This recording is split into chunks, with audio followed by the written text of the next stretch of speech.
أهلا وسهلا بكم في قناة أخبار الويب المغربي. العودة إلى الساعة القانونية في المغرب هذا الشهر. وقبل الخوض في التفاصيل لا تنسوا الاشتراك في القناة وتفعيلكم زر الجرس ليصلكم كل جديد. ينتظر أن يعود المغرب إلى الساعة القانونية يوم الأحد 23 فبراير الجاري عند الساعة 3 صباحا، ومن المرتقب أن تلغي المملكة المغربية العمل بالساعة الإضافية مع اقتراب شهر رمضان المبارك الذي يعتمد فيه التوقيت الرسمي للمملكة على الرجوع إلى توقيت غرينتش. وتعد هذه التعديلات جزءا من القرار الذي أقر بموجب المرسوم رقم 2/18/855 الصادر في 26 أكتوبر 2018.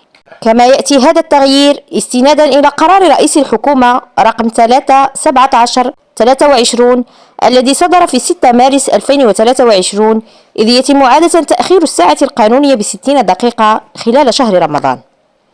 وتعود المملكة طوال فترة الشهر الفضيل إلى التوقيت الرسمي من أجل ضبط الأوقات بما يتناسب مع خصوصية الشهر الفضيل ومتطلبات الصيام والصلاة. وسيعود المغرب للعمل بالتوقيت الصيفي بإضافة 60 دقيقة بمجرد انتهاء شهر رمضان المبارك.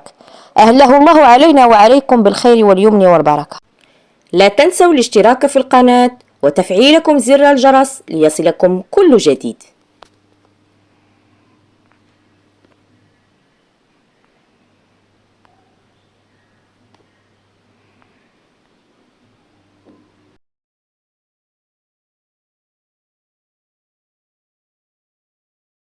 لا تنسوا الاشتراك في القناة وتفعيلكم زر الجرس ليصلكم كل جديد.